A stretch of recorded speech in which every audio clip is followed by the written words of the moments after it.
Hello, and welcome to episode number 5 of Entertaining the Idea, the podcast where we discuss and debate the creative process of film, TV, and other artistic mediums from the perspective of generating and consuming content.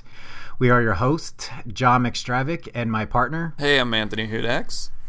Hello, Anthony. Good to talk to you again. It's been a couple weeks since our last episode. It has been.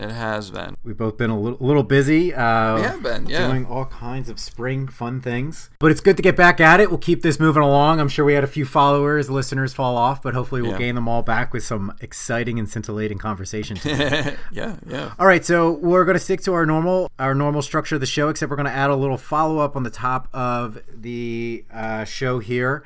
And the first topic of follow-up is something that I have for you. Yeah. And that topic of follow-up is the sports teams. And when we were talking previously in an episode about the sports movies, you were talking about your frustration when movies don't use real sports leagues and they use fictional teams. Do you remember that? I do. That still annoys me to this day. Yes. Well, I can give you some insight into why movies or TV shows sometimes do or do not use real or fictional sports teams. Go for it, yeah. So my wife was working on a show that she got some insight into this from some lawyers, and the way it works is when you have a sports movie and you want to base it on a real team, the bar to be allowed to use that team is nothing that has to do with rights or licensing. It has to do with how defamatory or close to life the content that you are writing about and related to that real team. So the example being Ballers allowed to use real sports teams and the real NFL league is because the way they depict and show the players and the owners and the teams is actually pretty true to life. So there's nothing they could say that is they could claim that it's defamatory or liable against them personally or the league or the sports teams. Interesting. But I mean, now is that on the side of the sports teams aren't allowed to sue them, or is it a problem of being like you can't, like if you sued them it'd be like, well, the defense would be like, we're not doing anything that isn't done in the league. Yes, like they wouldn't have any grounds to stand on trying to sue a television show because they're saying it's defamatory, or they're portraying somebody as not how they actually are. So even if you had a fictional owner of, say,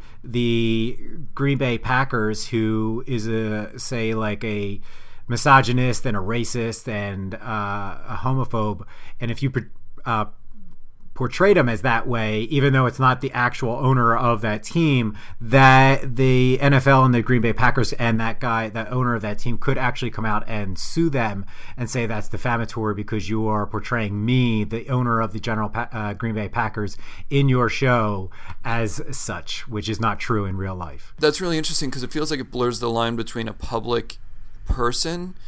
Like, if you wanted to have Donald Trump in your movie, you can write Donald Trump in your movie. But then it does get to be defamatory if you have them doing things that, aren't true to life or make him in a bad light, which is just, that's very interesting to me. I didn't realize that was the thing. And I do wonder if it's a lawyer side thing or if it's a legal side thing. Like if it's not illegal to do, or if it's, well, there's no use suing over this because you're not going to win. Well, I think it was because the project that the lawyers went through with this guy who was creating this sports show, and they had certain depictions of a specific team that would not necessarily have been flattering to the team that they were portraying. Even though it had nothing to do with anybody in real life, it was still then the portrayal by proxy of that position and that person saying that that's how they could be portrayed. And it's a lawyer thing from the legal side of the production company and the show making the show, saying that in order to be legally safe and to not run into any legal problems, that's the bar in which they... Right, which... they work So with that it. would be the bar at which they would be willing to take a risk on a show using real things. Like Ballers being like, we're going to stay pretty close to what it feels like to be in the NFL. But they started doing storylines where all the NFL owners were colluding to play black players less, then the NFL could sue, being like, you're making it seem like this is what we do when it isn't. Okay.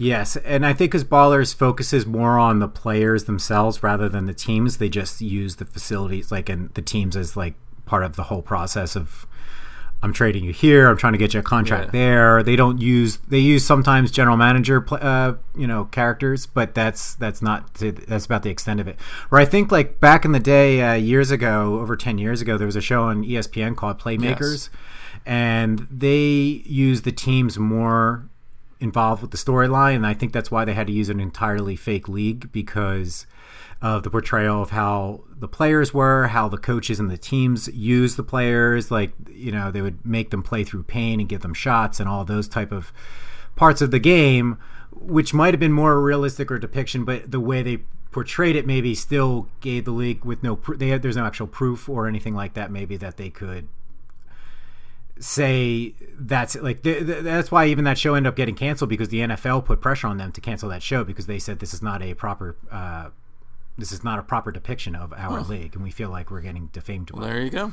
And they were a partner with the NFL at that time, still are. Like, they were posting Monday Night Football or Sunday Night Football games at that time when that show was on, so there was like a conflict of interest in there, and that's why ultimately that show didn't continue on. I did not know that.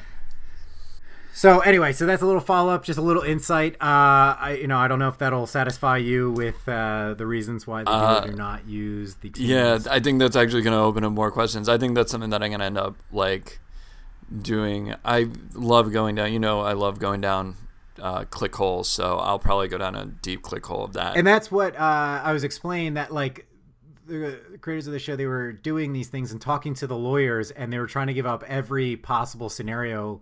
And the lawyers kept coming back with an answer, though, of why you could or could not use teams in that situation. Right. So it seems to be that there is a bar and a precedent for how they decide if you can or cannot use real teams. Sounds good. So the other bit of follow-up is, you were talking to me, you had some extra thoughts on your whole Oscars theory that you wanted to just kind of go over again. Okay. So I was very hard on the Oscars, and I was actually very much against the Oscars, as I am. But as we have these discussions, I often end up like really ruminating on them and thinking about points you're made and everything like that. And I think I came to a little bit of a more nuanced understanding of the Oscars, and bear with me here, it actually happened when I was trying to explain. I'm a big hockey fan. I really love the Los Angeles Kings, even though being from around the Philadelphia area, I just never followed the Flyers growing up. I didn't follow hockey growing up, and then when I came out here, I started going to Kings games, and I really fell in love with the sport, so I watch a lot of hockey. And a friend of mine was like, I don't understand fighting in hockey. And I'm like, it's just part of the game. Like, you can make all these excuses about like protecting players or whatever, but when it comes down to it, it's just part of the game. It's a legal part of the game that you're allowed to do, and it is used as strategy. And whether you like it as part of the game or not like it as part of the game, it doesn't matter. It's part of the game.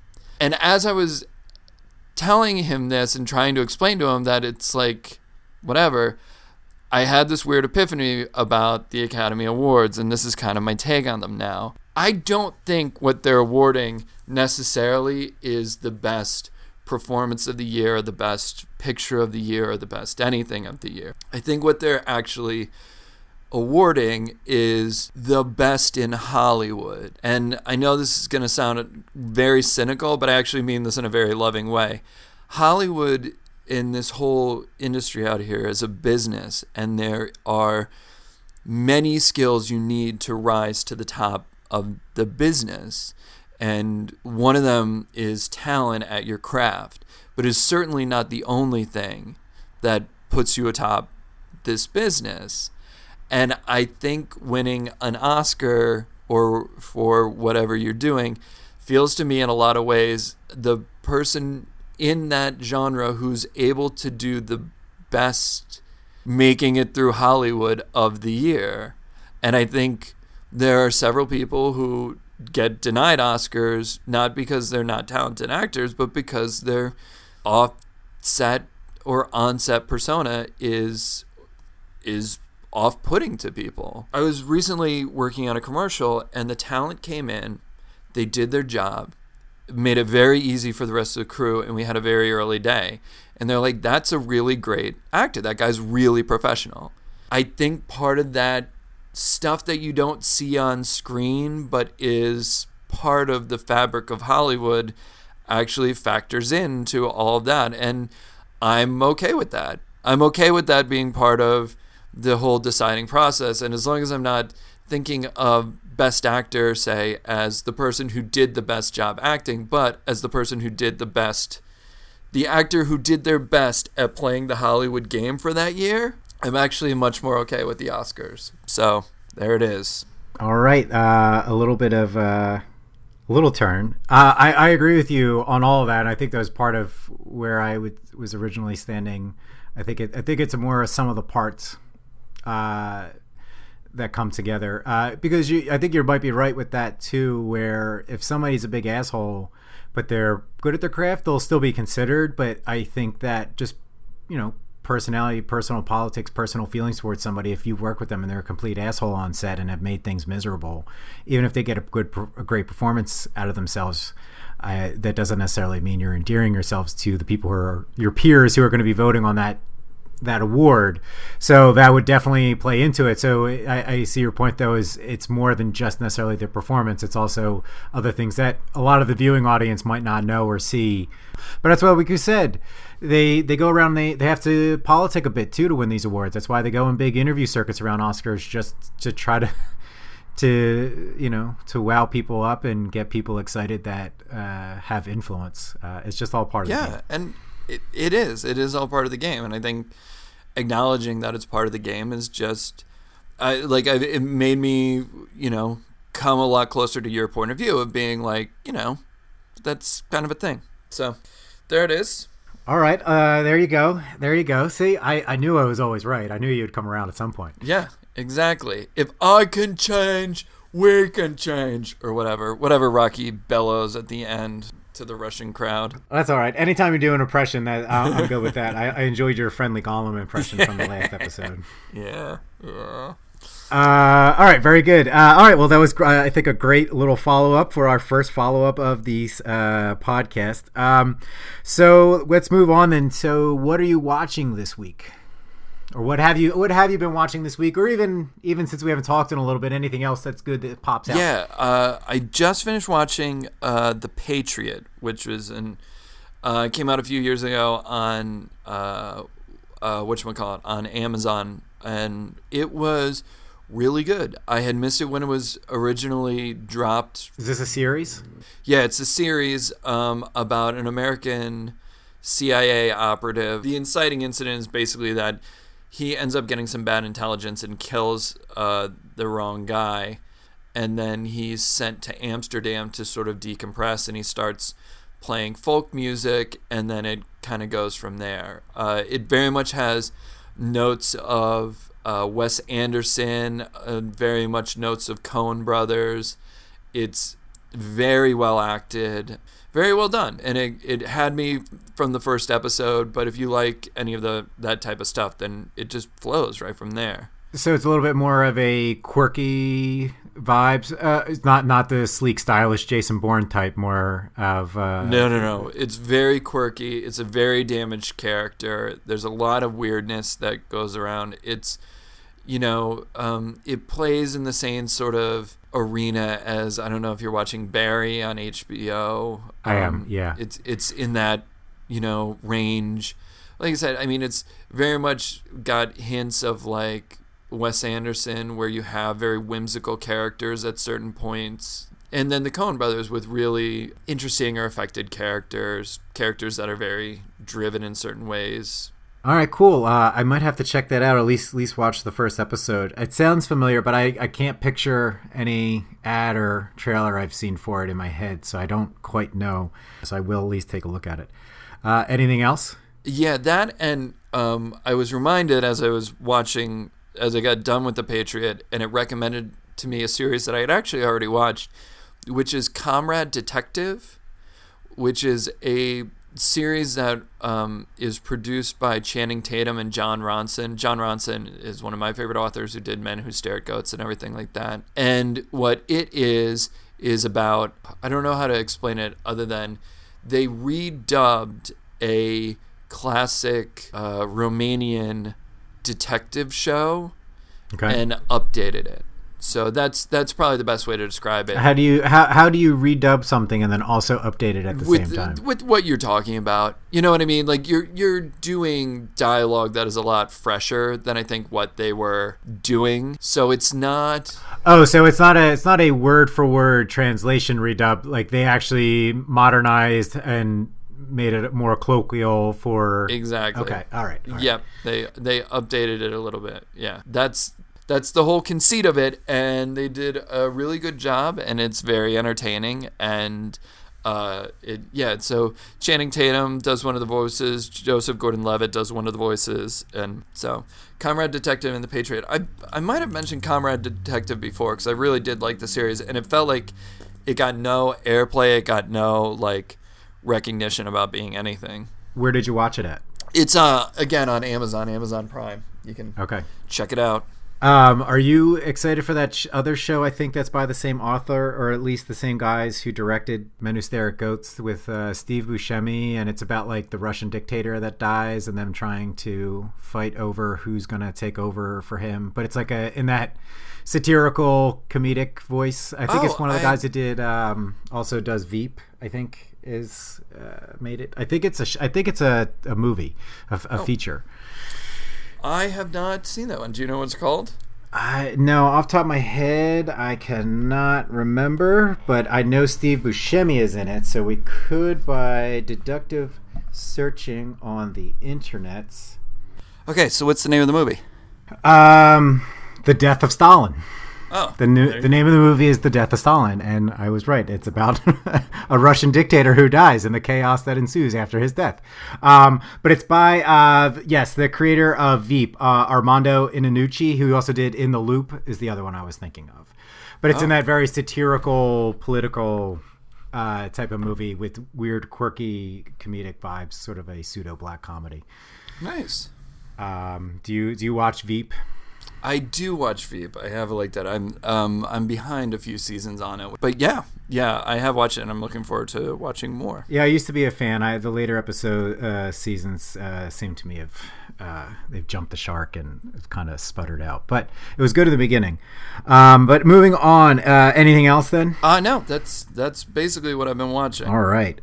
Well, I've got a list, and most of it's from even this week. So I will start with. Well, I watched the Westworld premiere this past week. Do you watch Westworld? I normally do. I missed the premiere. I would say you're not missing much yet. I personally am 50-50 on Westworld as a series as a whole. Okay.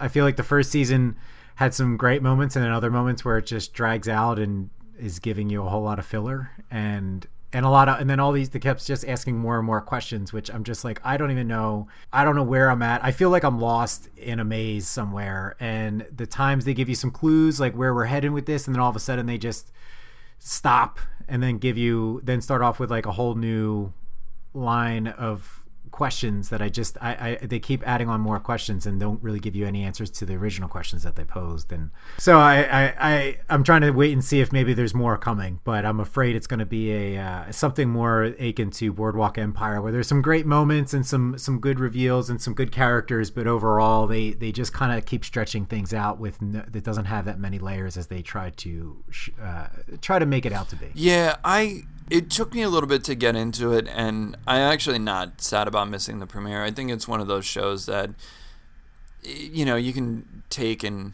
watching a couple in a row probably does you better than watching one, waiting a week, watching another, and then waiting for a long time afterwards. Yeah, I mean, it doesn't help that it was over 2 years ago when it last aired, and so now I'm trying to remember what happened, and again, I wasn't that satisfied with the ending to begin with. And I just feel like sometimes it's one of those shows that's on HBO that gets a lot of heat on it just for the fact that it's this big epic cinematic type show, but doesn't necessarily mean that the show itself is great. It's just that it goes for big spectacle, and that makes people feel like it's this big, exciting, engaging show when it's really not as much as it's made out to be. And I think a lot of shows end up with the problem that you're trying to keep a mystery going. So you have certain things that you're not able to reveal to your audience, but then at the same time, you still have to keep answering questions to drive a plot forward, so that you have something that's happening in each episode. And it feels like a lot of times in these shows, you get to a point where you're just sort of like running down the clock, or you're trying to run it out because it's like, we want to, by the end of the first season, get to this point, and we're going to start making really banal stories to extend things until we can end at that point, because we know we have 13 episodes and we're going to end here. So then like you end up with something like that for some reason, where you have like 2 episodes where nothing's really happening, and you're just like, oh, okay, so we just watched that. Yeah, and they do that a lot, and then they talk, and there's like a lot of like coded speak, and they then even hang a lantern on that with the Anthony Hopkins character saying, like, in this past episode, the one guy says to him something about like, more coded speak for me. He's like, well, everything's code. And it's like, that's great. You're hanging a lantern on it that he speaks in a bunch of gibberish so that like it's obfuscated about what he's talking about. But then it's like, but that's what the whole show is. And it's like, I don't care then. I need some more meat to the substance of what you're trying to give me. So I'm hoping for the best, but I have my expectations tempered that it's not going to end up going as deep and as expansive. Because honestly, I don't even know what big question I'm looking for. I don't even know, why am I watching? Like what big question, what big mystery? I don't even know what I'm looking for anymore, because it's so many other smaller weird questions. I don't even know, like, what's the purpose? Well, I think the big question, at least the way I feel, and where they left in season 1, is how much do these robots... I mean, the big overarching question is, like, what is life and what makes life and what is sentience or whatever. But I think the thing is, like, what are these... Now that you have somebody who is aware that she's a robot, how is that going to play out? How is everybody going to find their independence? And are the robots in the world going to be independent into another world, or are they just, going to be in this amusement park forever? I think that's the main question that I want to know. But it's just, as far as like the mystery, I don't, it's been 2 years, so I don't even remember what was going on. Like, I guess I kind of wondered why they had created this, but nothing really. I don't even remember, because you know who the Man in Black is at this point. You know that you're going through 2 different timelines, right? See, I don't even remember that, and I think you're probably right with that. That now sounds more familiar, but again, and that's why it got so confusing at the end there that I kind of started zoning out a bit, and I'm trying, and I think it probably would have been better if I went back and watched the whole first season again, and like you said, because I was watching it weekly, and I think it is actually a better show to binge probably than to watch weekly, because there's so much smaller coded information that then if you have that back to back to back in a binge episode, binging it would help you understand more what's going on. Well, I think a lot of shows are better to binge because you do have that, because you have it more. I think you have it much more in the way that the creators of the show are thinking about it, because they're constantly going back and referencing the scripts before and the script after. Like, they're deep in it, and I think when you binge it, it makes it a lot easier to be that deep in it. Yeah. Well, that actually sounds like a good discussion for another day, because you could, I think you could make examples where week to week's better, but that would be a good fun topic to get into. But anyway, moving on then, a few other things. I watched Silicon Valley. I like that a lot, although it's starting to slow down for me. I watched Barry's interesting so far. I don't know how deep I'll get into it, but so far it's holding its water.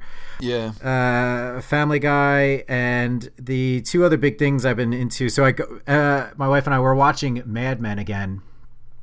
This is my 4th time watching it all the way through. Wow. It's my most favorite TV show of all time, and I'm working on writing like a whole blog series on it as well, like episode by episode, which is becoming is more of a daunting task than I was I guess, originally anticipating. But I'm in it because I just love the show so much, and it's so amazing, and there's so many more subtleties and layers to watch now the fourth time through that I'm picking up on smaller things that even I've missed in previous showings, which is a lot of fun. Oh, there you go. Are you not a fan? No, I mean, I was a fan enough. Mad Men felt like it started to get very pretentious to me and very navel-gazy and just very... Like, I stopped connecting with the characters a lot. And I never connected with the Peggy character.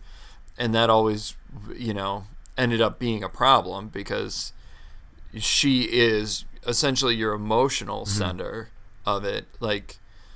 While Don Draper's mystery is doing it, she's the emotional center where is whatever. But I never liked her as a character. I never understood a lot of the choices she was making, and a lot of times I just was like, oh, I guess you would do that. See, to me, that's almost part of the show that I enjoyed the most, was that these characters sometimes were a bit all over the place. That you never actually knew how they were what they were going to do in the face of some sort of challenge or question. And that to me is rare because I think that's more true to life of how people actually are a lot of times, rather than once they get kind of in a lane in other shows, then how they're going to react, that this character's going to react. Like, one of the questions I always just even was watching it, if something happened that Peggy and her other coworkers were afraid to tell Don because they didn't know how he was going to react, I was just as nervous with them because I didn't know how Don would react either to any given situation, because sometimes he'd get all angry, other times he was flippant about it, he doesn't care. And so that to me was just very interesting how they wrote those characters, that you still actually never knew what their reaction was going to be, but that fit in with their characters as written though as well. I think it only fit to a certain degree in that I disagree, because I think you can predict how most people are going to react to certain things. And when you can't predict that, it's generally because of a piece of information that you didn't know. If, just relating it back to comedy, if I tell a joke about a dog and someone's scared of dogs, they're going to come at it from a different way. And that's just information I didn't have, not being able to predict a reaction. When you have that on a television show, it just feels like you're changing the character to suit whatever needs to happen. And I think you can have some of that when you have Don Draper, because the man is an alcoholic and he is going through turmoil in his life and he is going through all these things. So sometimes, his he needs to be forgiven, so he'll forgive the staff, or him feeling like he doesn't have time to deal with something will make him go more lenient than something else. And then he rationalizes it, and that's fine. And I think that's part of his character, and I think that's fine. And there's people who I think you could always predict how they were going to react. Like Sterling, I think you could always predict how they were going to react. And I think the Christina Hendricks character, you could probably generally predict how they were going to react. But when you have somebody like Peggy, and you don't know how she's going to react to something, that's or you don't have a sense of where she is, that's weird. See, but I see it as she starts very young and very naive and very raw at the very beginning of the series, and it's her growth throughout the series into a fully formed person affected by all the situations she's been involved with throughout the series, the run of the series. And I agree with that, and you can grow. So that's where I think part of it, and that's to me also what's great about it, is the growth of these characters, which is just to me very genuine and organic throughout the entire series, which is part of what's so amazing. And also I think as it correlates with the whole era, the 60s decade that they mostly takes place in, it was just a time of radical change, and I think the whole series is about change and your growth and adjustment to all of that. So I think that's part of why it was harder to stay within the lines of even your own self. That's part of why I love the show. But I understand. I know it's not for everybody. Even though it was very much acclaimed, it was never a big ratings garner, and I don't have as many people that enjoyed that show as much as other shows. But for me, it is one of the greatest things ever made. I hear you. So the one last thing that I saw this week, which was really great, was Blade Runner 2049. Have you seen it yet? Yeah, that is a beautiful, beautiful movie. Oh my God. I actually had it on one day we got the screener of it, and I had it on just without the sound on. Like, it was literally just on in the background. Because it's just a very pretty movie, and I was doing something else, but it was like having a piece of artwork just playing in the background. I'll be completely honest. When I watched it in the theater, I thought it was long, and I got a little bored with it. But visually, I have no complaints about that movie. I think it's beautiful. Yeah, I agree. And the length of the movie was one of the reasons why I was putting off watching it, because it's, I think, 2 hours and 45 minutes, nearly 3 hours. And I was like, shit, man, I gotta find a chunk of time where I can just sit down and watch this, which is one of the reasons it took me a while before I was able to finally do it. Anyway, once I did, it looks absolutely stunning. And I mean, it fits in with the feel that and the sort of semi-vibe that we also got from Atomic Blonde, just like so artistic and stylistic, and the vibe and the tone is just so great, and it was able to use that tone as almost a character of itself within the movie and the setting, and it just all worked so well together. And it was motivation for characters to do certain things, but also gave you just this portrait and a painting feel of some aspects and some scenes in the movie that just works. And it just is it was so great. And I actually thought it was better than the first. I was never actually a huge Blade Runner fan of the original. I appreciate it, I guess, for what it is, and I can understand how it became a cult hit following its time in the theaters over the pursuing decades. But it still, to me, was never super tight. It wasn't the feel and the connection with the characters wasn't always there for me, but just, again, the style. It oozed a bunch of style. It fit in with the type of stories being told in the 80s of dystopic futures and those sorts of stories. So it all fit, and it was of a piece. But I just thought this one took it much further. The story was better. The characters were better. I felt more for them. And I think part of the reason is it was longer, and you can see it as a complaint, but I also see the point of it is because they took the time to take moments with certain characters and build a relationship between certain characters. And him and his hologram girlfriend, there were scenes you probably could have taken out of the movie that wouldn't necessarily affected the story, but it would have taken away the connection that he had with her, which in a sense can be weird that he has a connection with a hologram image of a piece of software. But they made it. They worked with that, I think, to make a deeper layers within the story and the characters. Yeah, and I think there were a couple of things that I just thought were like scenes that went on much longer than I would have thought you needed them to go on for. I mean, the sex scene, in there where they're like trying to match like the movements and everything. I mean, I think that was cool for the first minute that they did it, and and then when you're into the second minute of it, you're like, okay, like this is. And then by the time that's like become like a 6 or 7 minute scene, you're just like, I mean, I get it that this is weird, but now that we're staying on it this long, makes me start to feel how silly this is. That like he's having a relationship with it, and it started to get to the point to me where I was like starting to giggle. Like it was just like, well, this is like.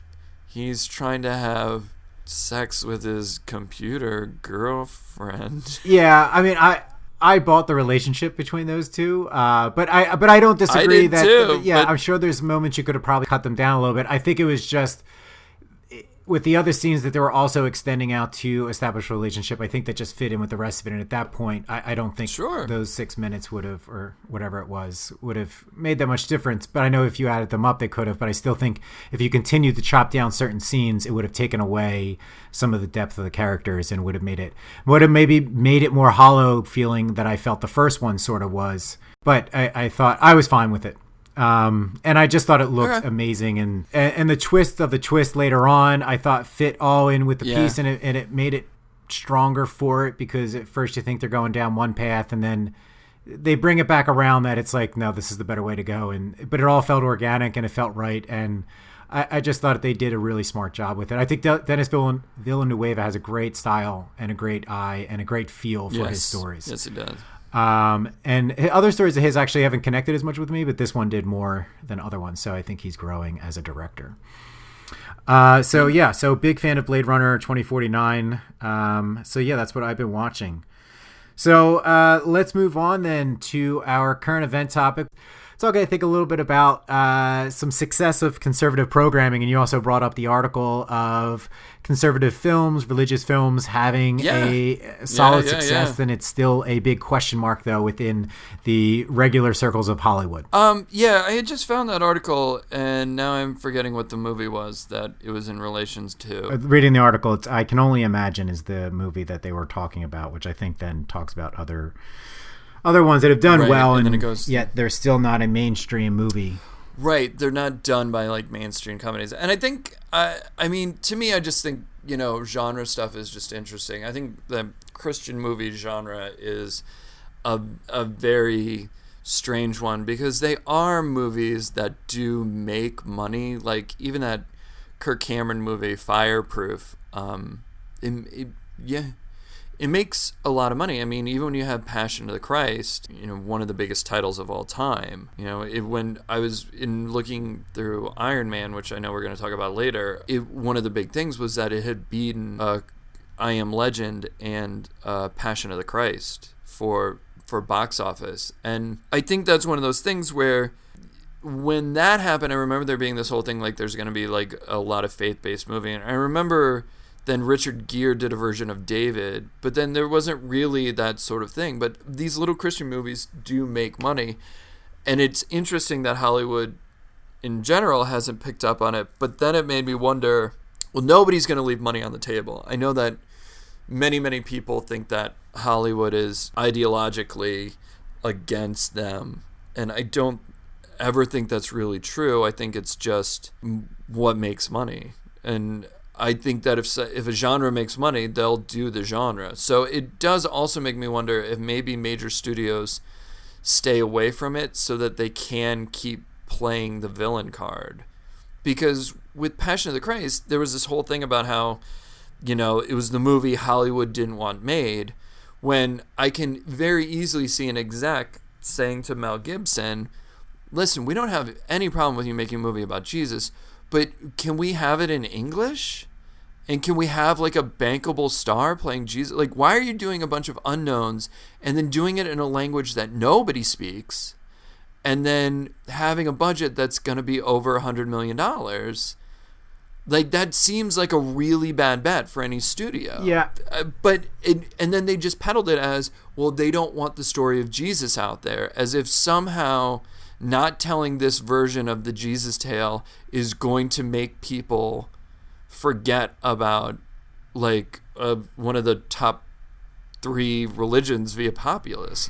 Yeah, I think there's a couple. The way I see it is there's a few reasons why it's not necessarily a mainstream studio genre, and it's usually these smaller outfits or fringe executive producers that are more in the Christian world rather than actually in the film business world. It's like I think some of these movies do pretty good because there's not that many of them, where if you started to produce more of them, that would take away from their box office power to begin with, because once you start glutting the whole system with them, I don't think you would have people flocking to them as often. Second off, I think you also have to look at the stories. I mean, they're not necessarily... They feel like they're too earnest and they aren't original necessarily, and they are in a sense pushing their own certain agenda. Not that there's anything wrong with that, because it's not like it's an evil agenda or anything like that. I just don't think that creatively they fit within a story that goes to the masses. And I know it's a genre movie, but I think the more you do of them, though, then the weaker they would become.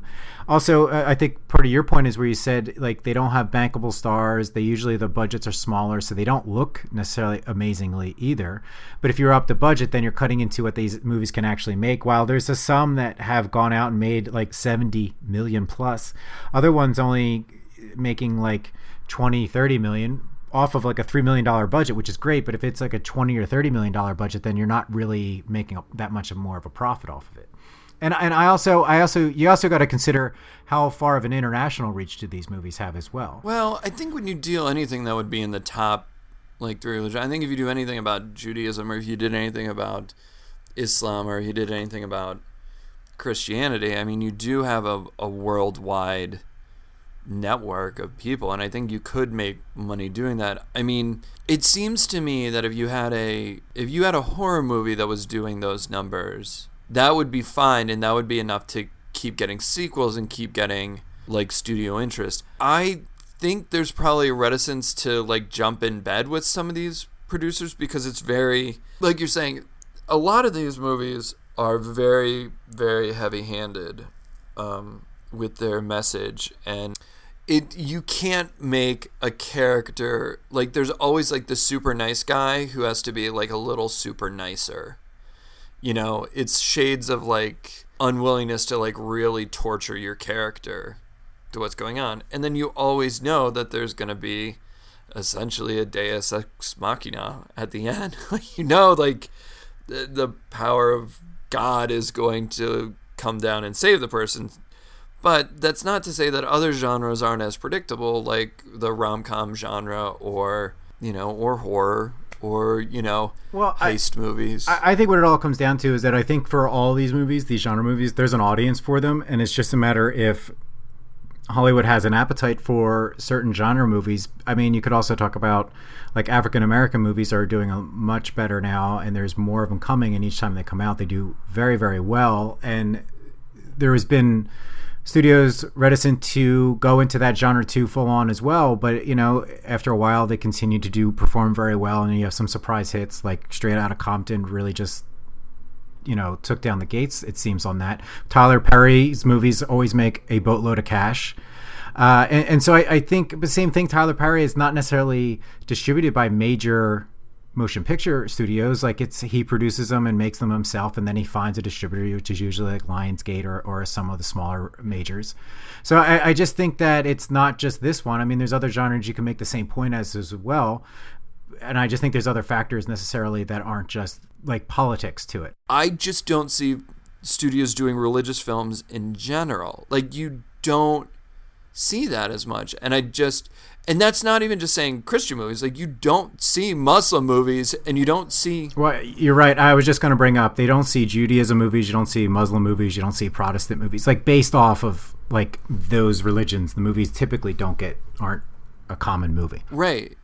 And I don't know if that's a thing of wanting to play the middle ground where you're not going into it, or if it's also something where to get into that, you're going to have to tread on some toes very, very lightly.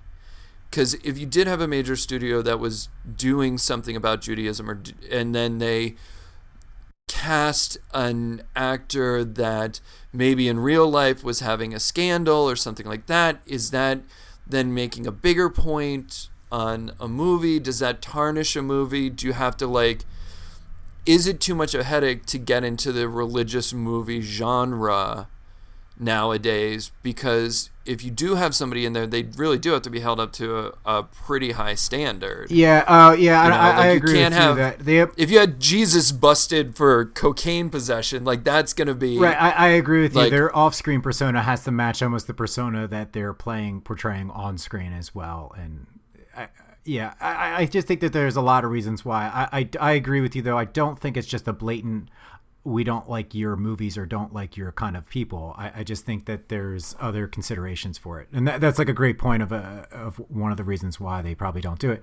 But I still think, even when you're talking about like Roseanne, I think there is an audience for a certain conservative fan base of, of stories and shows and movies. But it has to be able to continue to prove itself before you get bigger players being able to jump in and commit resources, I think, to that. And I just think that if, say, these religious movies continue to outperform like this, then I think at some point somebody will start diving in who's a major player. But I think they have to prove their worth on a longer timescale. All right. Well, always a tough topic to talk about when you're getting into politics. Yeah. So let's move on to a more fun topic then, and let's get into our discussion of Iron Man. It is the 10th anniversary of the Marvel Cinematic Universe that was started with Iron Man in 2008. We have Yes. this weekend, this past week is when Infinity War, Avengers Infinity War Part 1 was coming out, where it's the mass conglomeration of every superhero ever in the Marvel Universe, minus the X-Men. Yes.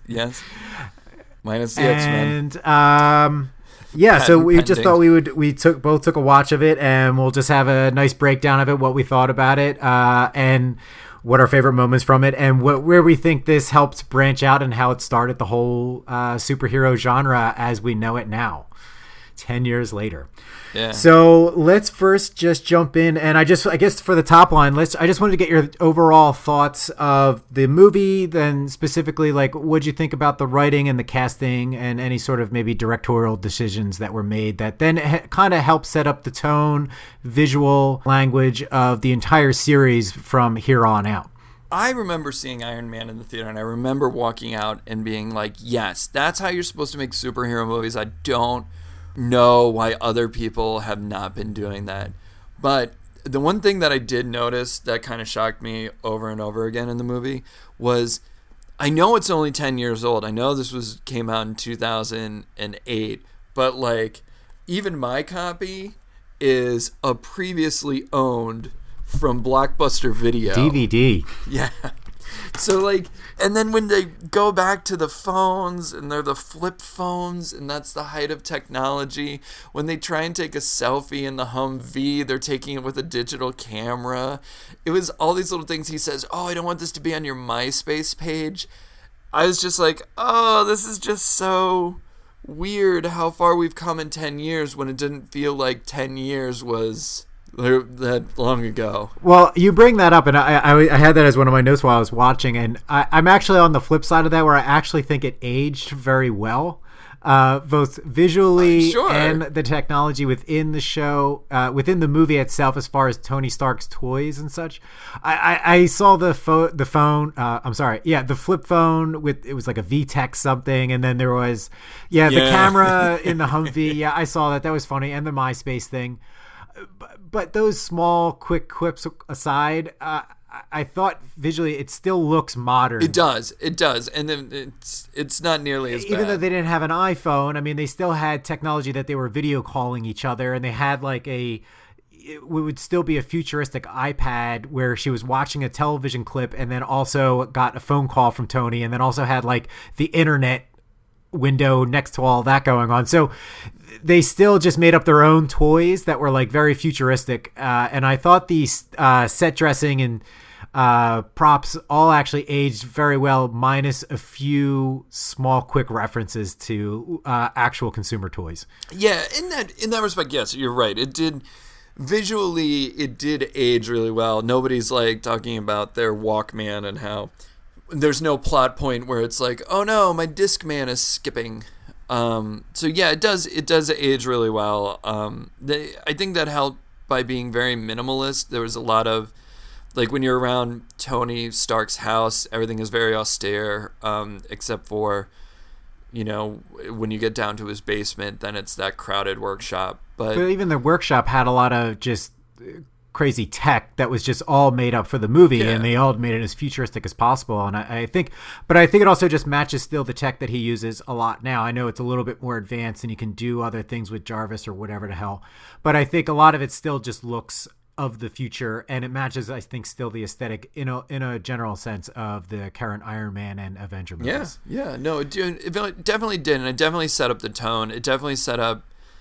I mean, they couldn't have picked a better person. I mean, this has probably been said a million times, but you couldn't have picked a better person to play Tony Stark than Robert Downey Jr., because he does add such a charming assholeness to that character that you know, it's good. It really. Well, the other thing with him is that it's almost, he now embodies Tony Stark as Robert Downey Jr. now, though. He almost is Tony Stark in real life, which is such a bizarre transformation for him, because I think he always was that quick, witty, charming person, and as an actor as well, he plays sort of the same role as he has in the past for certain other characters, I feel.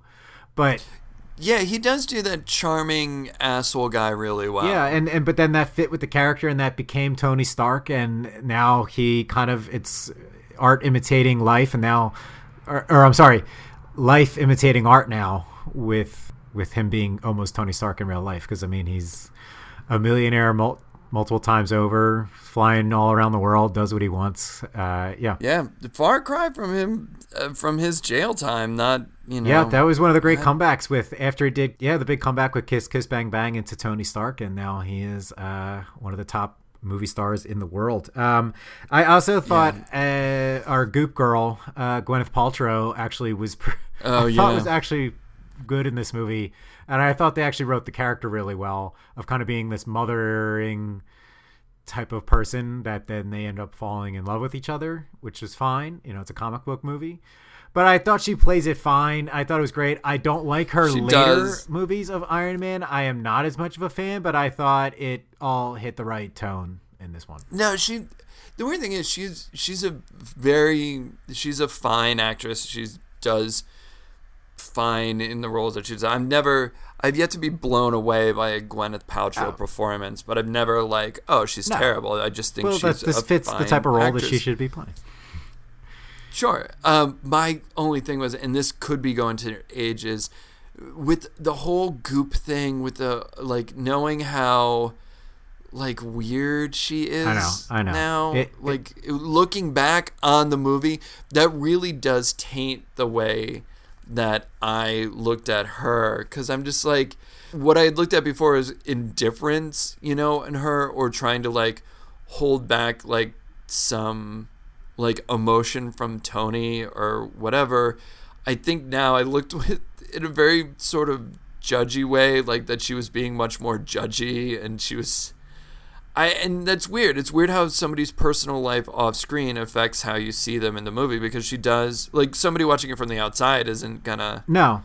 If you don't know Goop, or you don't know how just weird she is, then you don't. But it's kind of fun. It's kind of funny how the Tony Stark character ended up affecting Robert Downey Jr. to becoming Tony Stark in real life, where the flip side of anything Gwyneth Paltrow did is now affected by what she did in real life to be the Goop girl is now tainting anything that whenever you see her. So yeah, it's a shame, and I don't disagree. I'm having the same thoughts while I'm watching it. But overall, once I was able to get away from it a little bit, I thought she did really well, and they wrote the character really well. It's just a nice sort of sidekick, foil, love interest into the movie. I thought it was also directed really well by Jon Favreau, and I thought he got kind of the short shift after Iron Man 2 and kind of just got shunned away for some reason, when I actually, truth be told, did not mind Iron Man 2. But if it wasn't for Jon Favreau, I mean, his style and direction of here really helped set up the whole stylistic language for the rest of the series. And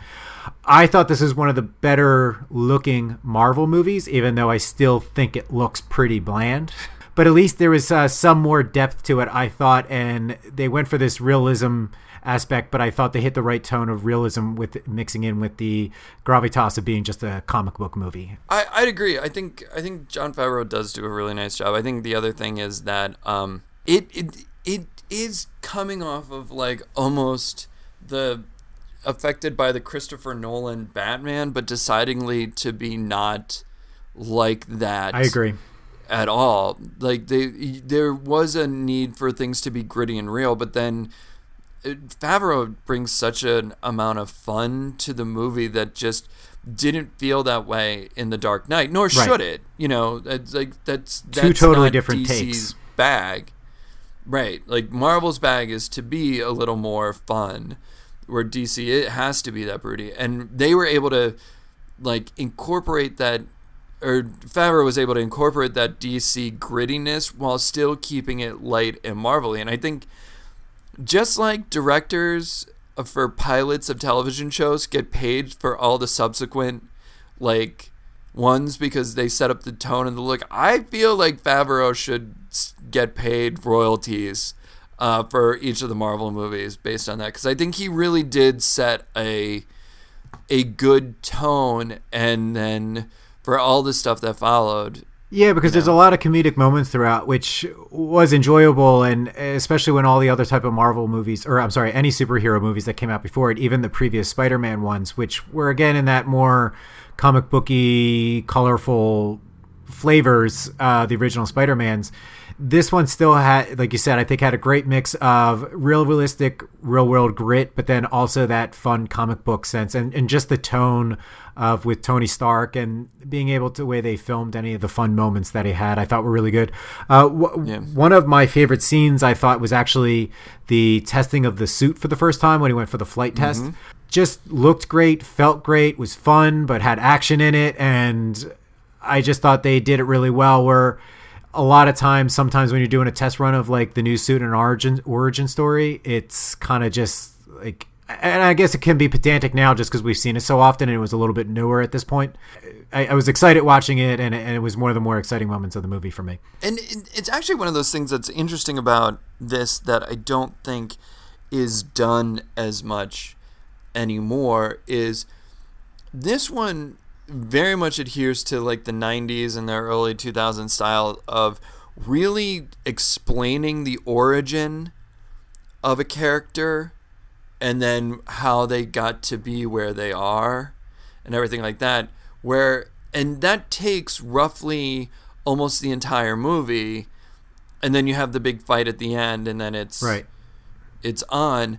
Whereas now we've evolved such a shorthand in the Marvel universe now that when you see Black Panther, that all that backstory stuff, that's over within like 10 minutes. I agree. I think that was a big strong part of this movie was the way they handled the origin story. Now, I'm not a big, usually with the first movies in like a trilogy or a longer series, I am not as engaged, and overall I still didn't have a deep connection with this movie, but I thought the way they handled the origin story was very good, because some movies, like you said, they kind of draw out the whole story throughout the entire plot of the first film, where this one, I thought it opened great. They got in, they set the tone. This was the Humvee scene where they set the comedic tone, the character tone, with this quick jokes. You got who he was, that he's this playboy, he's charming, this and that. Then you got right into the first inciting incident of just then things start going to shit and he gets captured. And then they went to a slight kind of rewind. Right. Which is now so cliche to like start on this action thing and then stop and be like 6 months earlier. Like it's such a cliche now, but it you do have to remember that wasn't as cliche back then. But because you got to think about it, if you put that in complete chronological order, this would have been a more boring movie to begin. Like you would have sat through the first 30 minutes going, all right, I get it. Like, can we get into like some action here? That was part of it. So it was a smart way, I think, to just use the inciting incident in the movie, the very first scene. You don't know what else is going on, though. You don't know necessarily his full backstory, but you got a real quick glimpse of who he was, where they're at, and then he's in a bad situation. I disagree entirely. You could have started that movie with him demonstrating the Jericho missile. No. But what if you start? I'm talking about starting it with the award ceremony in Vegas. But I'm saying you didn't need the award ceremony in Vegas. You didn't need any of that. I would agree with you on that overall, because I do think it's sort of. I'm of two halves of it. I thought that was fine how they did that to give you, again, more actual backstory to him. But on the other hand, I thought you could have probably just continued on with the movie, though, from the explosion of the Humvee. Yeah, I think you could have entirely. I think you could have taken that movie from you could have cut out all that flashback and just started from him testing the Jericho missile. Yeah, right. Yes, I see, because that was the scene right before the Humvee scene. So, right, I agree with you. And then he rolls into the Humvee scene, and that's all you need to know. His speech about the Jericho missile and that explosion, that's all you needed to know about Tony Stark, I think, going into it. And then you could see, like, you got all the hubris, you got everything, and then see how that got deconstructed when he's in the cave. But I also think that that's looking at it through a 2018 lens, which I think they've really perfected. I think now you do have stuff like the most recent one being Black Panther, where, like it said, there's 10 minutes of backstory, but not really backstory. Like, you're not quite sure what the story is, but you have that first part there, and then you have a little bit of setting up what the whole, middle of the movie is going to be, and then that's it. You're off to the races, and that whole thing takes maybe 10 minutes. Yeah. And it's such a more economic use of storytelling time. But I think I think it's unfair to judge Iron Man by that because of stuff like Iron Man. I'm sure people are looking back and they're like, okay, did we really need to do a montage where we explain who his dad is? Like, does that really matter? Or can we have Obadiah say it, just, your dad would be proud or whatever? Like, okay, but now, and I agree with you 100% because I was like, I love how this movie's starting off and then it went back into the Vegas award scene, which was able to do this like montage of Tony Stark for the award, which in and of itself is a smart way to do a montage. But I agree with you 100% though, that whole opening scene as far as the award and then leading up to him actually back in Afghanistan was not necessary. You definitely could have started with the Jericho missile test for 100%. And I think part of the problem is that led up to other things that I've complained about the Marvel series where they do things though for the service of other movies in the series. Like that was setting up the backstory of his dad that worked in World War II, ended up being part of Captain America's team. And then you also had him in the later Tony Stark Iron Man movies going back and having dreams about his dad and all of those parts of it. And I think that's when Marvel sometimes steps on its own foot by trying to service other movies within a movie that you're actually watching. I mean, I definitely understand that. I see it much more of a relic of a different time of kind of storytelling because I think the thing about movies is that they're constantly evolving and True. They're constantly telling stories in much different ways. And I think we're in a time of very, very economic storytelling, and I think things move much quicker. And going back to realize that 10 years ago you were still doing a montage that I think if any screenwriter was looking at it now or any director, they'd be like, man, we don't need it. Like it doesn't matter. And I was able to read a later version of the script, while watching the movie, and they do cut out certain things to a different in a different way. Like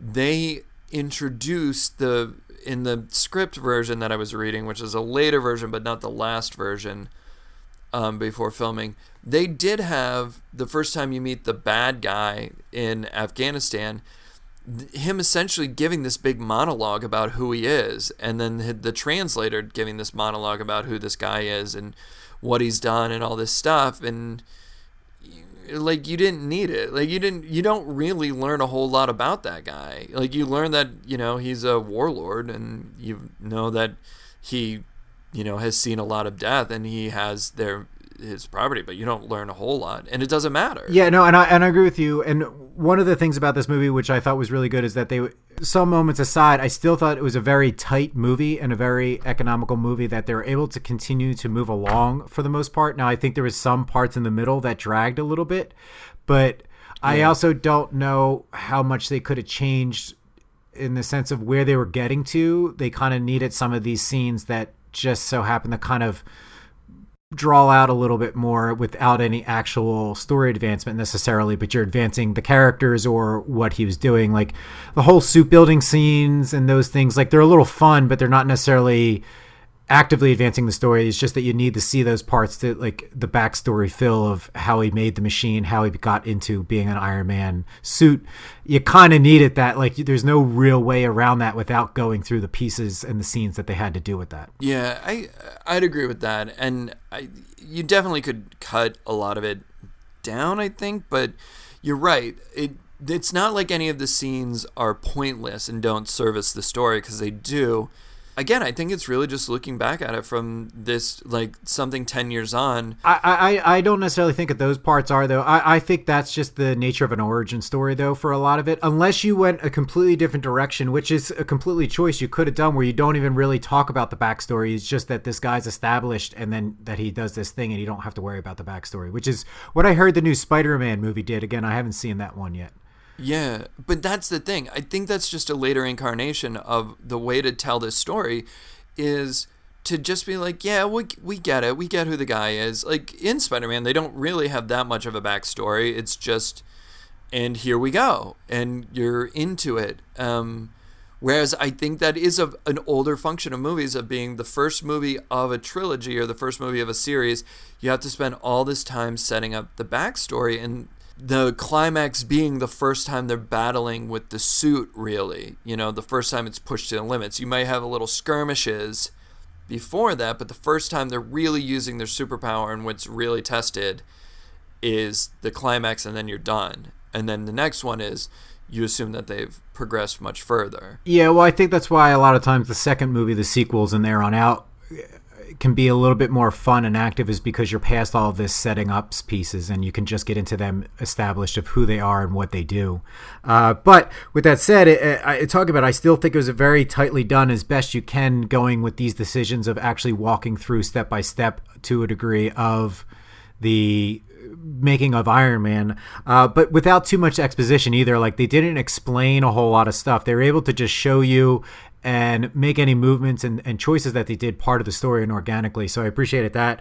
And I also enjoyed the updating of they modernized the backstory as well for Iron Man, because I think the original general one from the comic books is that he was kidnapped by somebody, and then same thing, there was some sort of explosion that did something to his heart or something like that. But the fact that they did this in the time of, in 2008, when Afghanistan and war was big, I thought it was a good way to modernize the backstory, because when you get into like the Peter Parker ones with Spider-Man, it's such a trope and cliche that it just gets so bored and tiring after every time, which is why it seems like maybe they got away from it from this latest incarnation, because it's the same thing every time you see it. It's the same thing with Batman. Almost every time you see a Batman movie, it's just this: the parents got shot, that's his motivation, where they don't ever try to update it too often. So I like that part of it.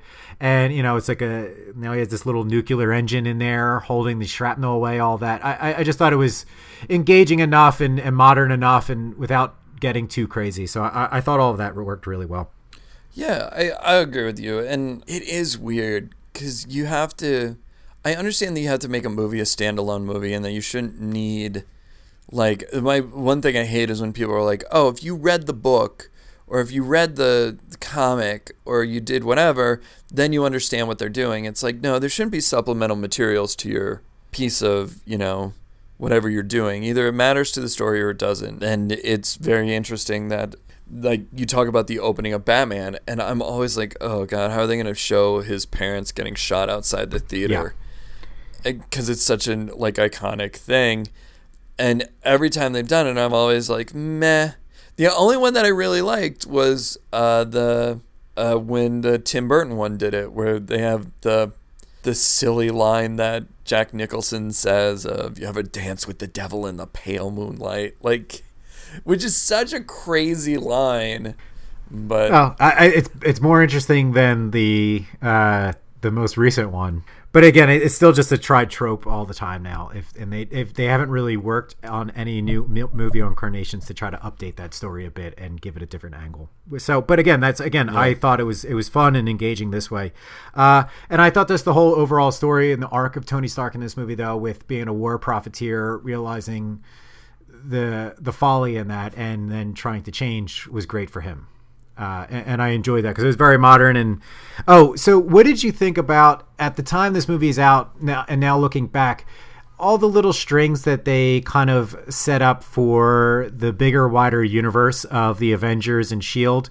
Do you think those were just send-ups at the time, or do you think they had this wider strategy ready to go when they were making this movie? I thought they always had the wider strategy ready to go, because you have Coulson in there from the jump, and I thought that was the whole thing about what Kevin Feige was doing, was that they were gonna start linking these movies together and have a S.H.I.E.L.D. movie, was how I remember it being pitched, is that it was gonna be essentially what sounded like what became Agents of S.H.I.E.L.D., but what soon developed into the Avengers movies. Well, I did wait till the very end, and did you know that there is the end scene with Sam Jackson talking about the Avengers initiative? So they did mention the Avengers from the get-go. Right. I just remember when I was hearing about it the first time, if I'm trying to go back in my mind 10 years, what I thought they were doing was what was going to be closer to like the Agent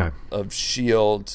television show, not like what they were doing with the Avengers movie. And then, you know, they set it all together. So yeah, I mean, they definitely had a sense of that wider world, but they kept it very much hinting, Yeah. rather than Yeah, they definitely made it so that you could, if nothing happened, it didn't destroy the movie, could just stand on its own legs. But there was definitely the strings they started planting right from the beginning, which, so again, I have issues with the Marvel universe, but that part of the planning part though of it is, to me, one of the great creative strategies ever executed in the movie business. Because to start from this, and this movie wasn't even at Disney at the time. This is a time before Marvel was even bought by Disney. Paramount released this movie. yeah. So yeah. to be able to have the foresight to do that and just allow to have a few strings here and there, because they kept referencing Shield, and he spelled it out most of the times until the very end. I just thought that was clever. It was funny. It was kitschy, but it was enough to just either give you a laugh and hint at, there is a wider world if you know the comic books. But then in the end, it ended up laying the tracks for the foundation of the whole cinematic universe. So I give them a lot of credit for that. And they're very smart and be able to handle all that. Yeah, super, super smart and done very, very well. Yeah, and I'll give them credit. It wasn't heavy-handed. It was just subtle, which was the best part about it. And I got to say, I did enjoy, one of my favorite parts of the movie is the fact that the bad guy is a real guy, and they have a one-on-one battle at the end, and he's a little bit stronger than Iron Man, but it's nothing otherworldly. It's a guy who lives in this world, has just found a way to be a little bit stronger than Iron Man through another suit, something that was man-made. Stealing the technology that was made inside the cave. Yes. How strong is, Tony Stark when you leave him alone with a couple of his weapons, that he can come up with a suit that pretty much rivals his own suit? Yeah, it actually, to me, looked like the original Hulkbuster suit. I just enjoyed that. Although it was not past them to have a big blue beam of light go into the sky at the end. So the superhero movies nowadays, they love a big blue beam into the sky. But again, I liked it that it was a real guy and not somebody from space or some superpowers. I just enjoyed it that it was a real guy, a real bad guy. And I thought Jeff Bridges was great. I loved his look with the bald head, with the big beard. I just thought he fit that exact stereotype of the kind of bad guy you want to have. I enjoyed that, and especially I guess to see Jeff Bridges not in his stoner role and an actual like badass role. Yeah, he did do a really nice job, and it is very, like, I always think of him as the dude, but man, he does do a bad guy pretty well when he does it. He can be very menacing. Yes, very much so. One of my favorite images from the movie is when they do the montage of Tony Stark and his dad and him taking over the business for a while, is when he's standing over the world for like The Economist or something like that. Right. It's what next is the tag on the headline. Yeah, he does do a really, really, really nice job. They just did a good job with the bad guy there. I just thought, like, you could kind of see it coming, but it worked as I wanted it to work, and I was happy with that. What is your overall feeling, and do you like this movie a whole lot? Where does it fall for you in the whole universe? I really like this. I have a great affinity for it because it was the first one of the series that I saw. I remember seeing it in the theater. I didn't know anything about Marvel characters, really. I didn't really know Iron Man. I had watched the cartoons growing up. I didn't really watch... I was watching, like, Spider-Man and His Amazing Friends. Like, it wasn't like I was heavy into comic reading or anything like that. And I didn't know much about Iron Man. And it's funny because my dad read a lot of comics. And he was telling me about Iron Man and this and that. And I was like, yeah, cool, whatever. But yeah, I love this movie. I do think it gets... I do think it gets slow in the middle. And I think that there is a lot... Looking back on it, you could definitely change if you were to redo this movie now. But I think for when it laid a template for something that has just been perfected over time. And I think if you looked back on it in a vacuum after seeing all the other ones, it seems like a subpar Marvel movie. But I think it is only because people have been doing what this film set out to be doing so many times over and so much better now because of learning from your mistakes every time you do it. Yeah, I would generally agree with that. I think the Marvel movies pretty much roll with this. They all do try to do, I think, a few things here or there to try to subvert the standard structure of how these movies work. But overall, I actually think this is one of the better ones that they've done. I think it's one of the better ones they've done, and I think they did a really good job at it, and I think it's very well made and very tightly produced.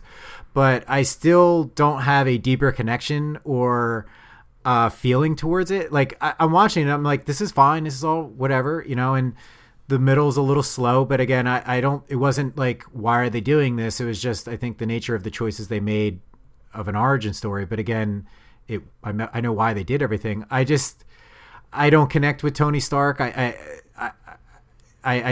don't know if maybe the bad guy wasn't bad enough. I don't know what it is, and I can't quite put my thumb on it either. But there's less.